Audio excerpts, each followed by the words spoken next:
SportsBeat is brought to you by Ken Garth. We hear you. Thanks for staying up with us, Jeremiah Jensen and Sam Farnsworth with you for the next 45 minutes. We have the latest on the Red Hot Utah Jazz, and the highest-rated recruit in Utah football history, Clark Phillips, stops by KSL. He'll explain why he chose Utah over Ohio State. Very interesting. Well, where can you find the hottest team in the NBA? How about right here in Utah? Well, technically they're in New Orleans for the game there tomorrow night, but still the Jazz have won 10 of their last 11 games. They're one game behind the Nuggets for the Northwest Division lead, one game behind the Nuggets for the second spot in the Western Conference. The win streak is currently at 5, which is tied for the longest active win streak in the NBA. It was just a month ago that the Jazz had lost their 4th in 5 games, but now they've completely flipped the script. And they credit how well this team has come together for the hot way they're currently playing. I think we have guys that genuinely love each other, and I don't use that word lightly. I think we have guys that genuinely want to be around each other, want to make plays for each other. And when you have that type of chemistry, when you see other guys succeed, everybody succeed, you see the way we act on the bench, it's incredible.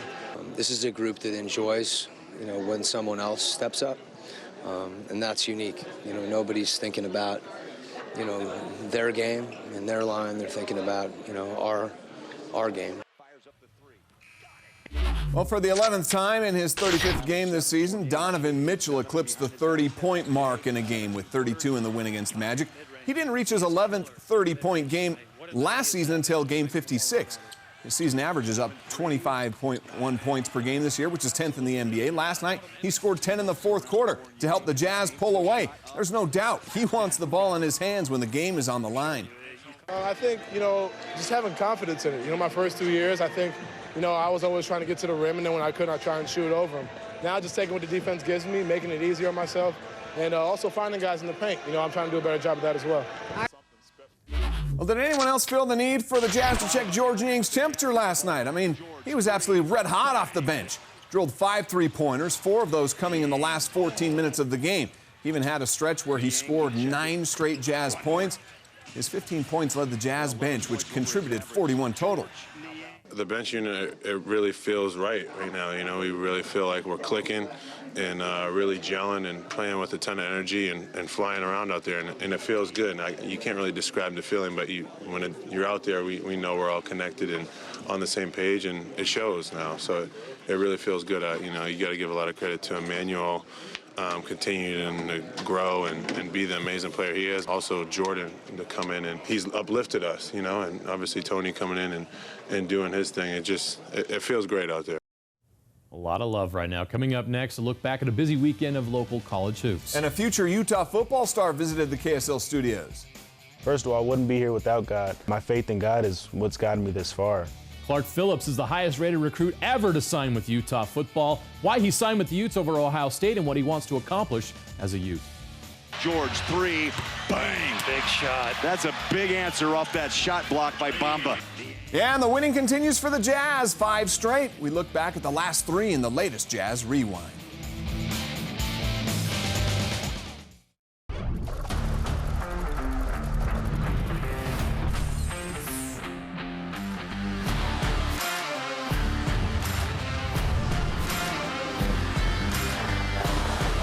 SportsBeat is brought to you by Ken Garth. We hear you.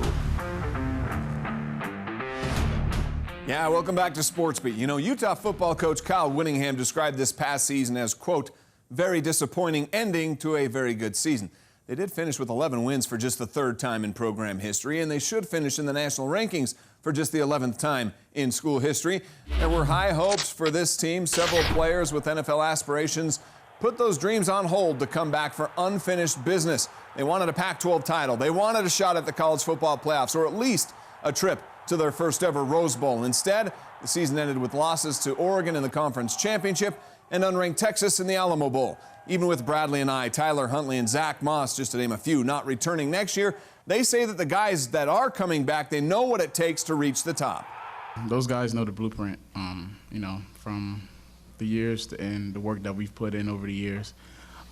They know what it takes to be here, going back-to-back championship games, being South champions back-to-back years. They know the recipe, so, it was different when we came in. We didn't know that recipe, so, we had to learn and work through that. But now they, have something they can work on. So, I mean, I'm going to be excited to continue to watch the guys work. All right, that's all in the past now. It's time to look to the future, and Clark Phillips is a key piece in that future.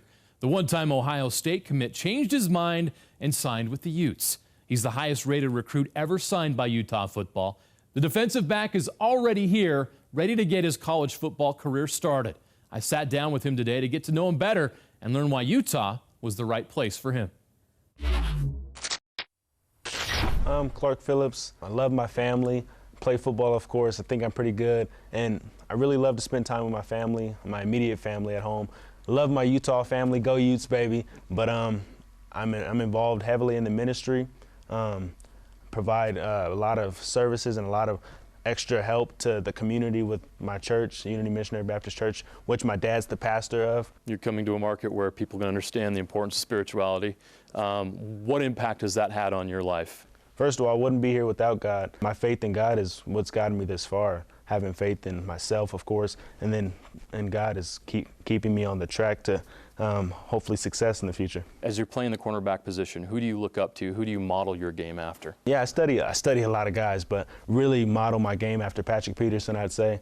Patrick Peterson's a great player. I love the Cardinals. All my Cardinal fans out there, but I love Deion Sanders and Champ Bailey as well. Every great athlete I talk to, even someone at your level, they have a why.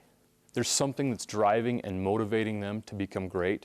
All this attention you're getting, what was it like for you? How did you handle all this attention and the pressure that you have to make one of the most important decisions of your life?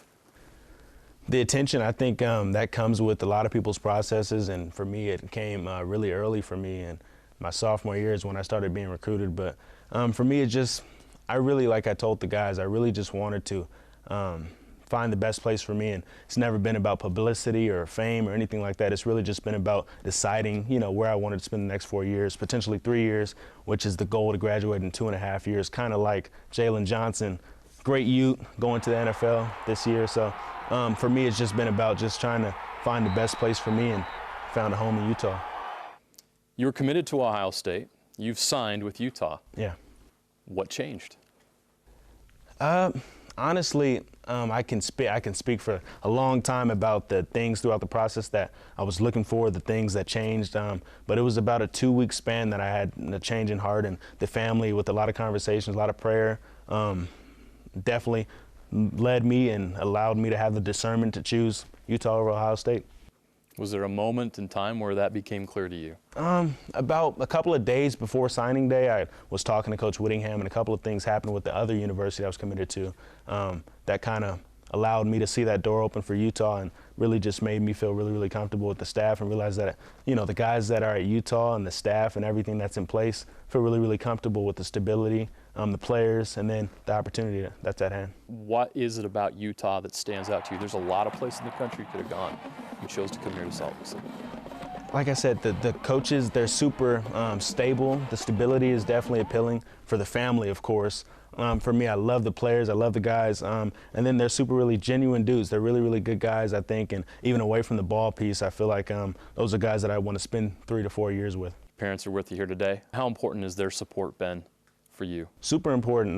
Those are my backbones. A lot of people call them the rock, but those people definitely have gotten me through a lot. Just the guidance and the counseling that they've been able to provide throughout this process has been great. Is the NFL a goal? Definitely. Oh, yeah. When you look at a Jalen Johnson and the path he chose, does that impact what you want to do? It's really cool to see someone that's done it before, and it definitely adds a little bit of warmth for my mom and for them in the situation to see that it's been done before, and allow for me to do it as well. After the Utes lost the Alamo Bowl, obviously the season didn't end the way they wanted. You tweeted something out. Yeah. That Utah fans really wanted to hear. Why are you so positive about the future for Utah football? When you've got a great class like this coming in with myself, and I feel like a lot of great guys that are coming in, and when you got a great set of players and collective of players, and of course the staff, that there's always hope, and I feel like that loss doesn't define Utah football. The guys are really great, and I feel like that's just a stepping stone towards our future, and I think that loss is going to help us, and it's going to thrust us into victories next year. What goals do you want to accomplish before your time here at Utah is up? Championships. I'll just say championships. Coach Whittingham's going to like to hear that. Oh, yeah. Welcome to Utah, Clark Phillips. Looking forward to watching you play. Well, the Utah Jazz have won 10 of their last 11 in 5 straight, which is tied for the longest win streak currently in the NBA. This week, they feasted upon losing Eastern Conference teams to keep that streak going. It's time to rewind. We got Jordan Clarkson. Check this out. He's walking by. They said, hey, look, Al made the sign. Rudy gets him right here on the right side. Ouch. He's still talking. Oh, Drummond, he's not happy. And Rudy's like, okay, let's bring it on. You got a new friend now. Clippers, but it's got to be every night. Beautiful pass. And the throw down by Gobert.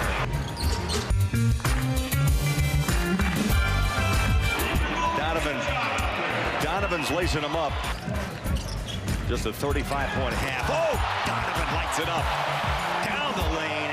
Love him that. And pumps home two.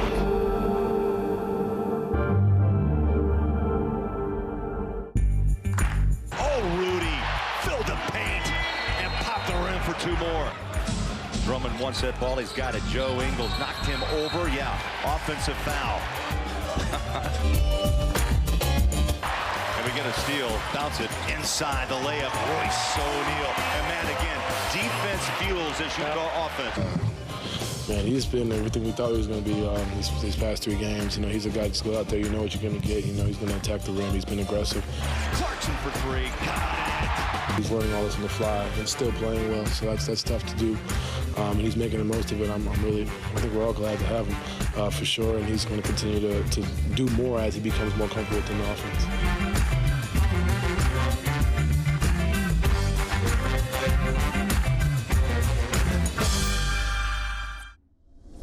Utah fans will recognize that face. Jim Boylan now in his 2nd year with Chicago. As Donovan crosses over right to left. Tough shot in the traffic and puts it down. Only Donovan Mitchell can put that shot in. Wow. We had a lot of lifts from different guys. Well, the Jazz have done a fine job handling the ball as O'Neal flushes it down with the right hand. Gobert rolls, he's way out front, giant step, and what a hammer. Bogdanovich, he's in the paint, lob it, And goes through the legs of Gobert, wow. It looks like. Wow. Satoransky back to Levine, he'll take the 3. Oh, Gobert switches inside, hammer! You know, he's playing like the dominant force, you know, we always know. 5 ticks on the clock, Levine inside on Gobert. Rudy says not tonight. Rudy saves the day. Tip is up, and let's play. Inside, right to left. Ingles again gets it back for 3. This is called the Joe Kiss. The paint back out, Mitchell. That's a tough shot. Spins it off the window, please. What a bucket by Donovan. Has to hurry, he'll go into the paint, out to George. Fires up the 3. Got it! Ah, George. Joe gives it up, Bogey on a drive inside, reverse it. Oh my! The circus ability. Mitchell working for the final shot. Stacker step inside, and again, Matty, the paint, the floater, the bucket. Oh! Wow. Yeah, that was a statement dunk by Gobert. George 3, bang, big shot. That's a big answer off that shot block by Bamba. Niang, oh, big young fella hits the big 3. George Niang beat the beast, and he wants that ball. We saw some reminders there that Donovan Mitchell is special. He's provided Utah Jazz fans with so much joy and so many memorable moments. And he's only in his 3rd season. This week's archive, we thought it'd be fun to dig up this gem that happened exactly 1 year ago today, January 5th, 2019. The Jazz were in Detroit. Donovan scored 24 of his 26 points in the final 18 minutes of the game. And after a jumper that clinched victory right here, he's seen mouthing to someone, "You did this. It's your fault." 22 seconds left. We learned after the game it was directed at a heckling fan. Whatever the fan said sparked his 24-point surge. Great moments in Utah Jazz history.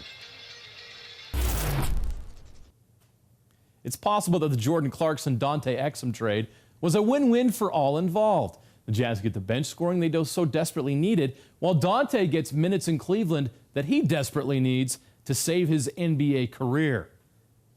he had his best game yet on Sunday. Cavs and those pesky T-Wolves rising for an alley-oop jam in the first half. The Cavs were down 25 in the third when DANTE leads a rally. He sparked a 30-4 Cavaliers run, a career-high 28 points. He was 11 of 13 from the field, 4 for 4 from the three-point line. His final three would give the Cavs the lead. Cleveland didn't win the game, but DANTE really showed something with that performance. Had his fans smiling. Well, Damian Lillard and the Blazers took their talents to South Beach today, facing the Heat. Bam Adebayo with a vicious dunk on the alley-oop. Heat with a 21-point lead. Now Dame tries to get his team back in it. One of his 12 dimes in the game. This one to Hassan Whiteside for the hook shot. Then Lillard in transition, knocking down the three to cut the lead to single digits. He had a game-high 34. They wouldn't get any closer, though. The Heat win at 122-111. All right, time now for our play of the day. It's coming to us from the Clippers, Paul George. Look at this. He's going to go up over the backboard for the bucket. 2 of his 32 points. Lou Williams scored 32. Montrezl Harrell scored 34. And still, the Clippers barely beat the awful Knicks. 135-132. Paul George had that shot, though, and I guess a win's still a win. And he did win the game of horse, so let's give him credit for that. Pistons and Lakers. Anthony Davis continued his dominant play. 24 points. He gets the oop from LeBron. Derrick Rose with a big game off the bench for Detroit, 28 points. But the best part of this was a halftime. This fan hit a half-court shot to win $100,000. Not bad. Lakers get the 7-point win. Swish. Wild. All right, the great clips of the week are on the way. CPR in Cedar City and a frosted flake shower. And we'll look back on a busy weekend of college hoops in the state of Utah. BYU opening up conference play with a win. The Baby Utes, they're growing up, and, well, what's keeping the Aggies from playing their best basketball? They'll tell us next. Well, the BYU basketball team took a little bit to get going last night at the Marriott Center. They trailed Loyola Marymount by 4 points 14 minutes in. They only scored 24 points in the first half, but with the way the Cougar defense was playing, the slow start offensively didn't really matter. The Cougars smothered the LMU attack, giving up just 38 points in the game. BYU scored 39 in the second half alone, to put that in perspective. Loyola only shot 34% from the field. This is the third game BYU has allowed 50 or fewer points this season, and it's the 8th time they've held an opponent to less than 65 points in a game. They're going to need that kind of defense when they visit St. Mary's on Thursday night. We know the Gales can fill it up, and last night they had a thriller against Pacific. The game went to multiple overtimes. In the second OT, St. Mary's Alex Dukas gives the Gales an 81-78 lead, but Gary Chevichin at the buzzer. The bank is open.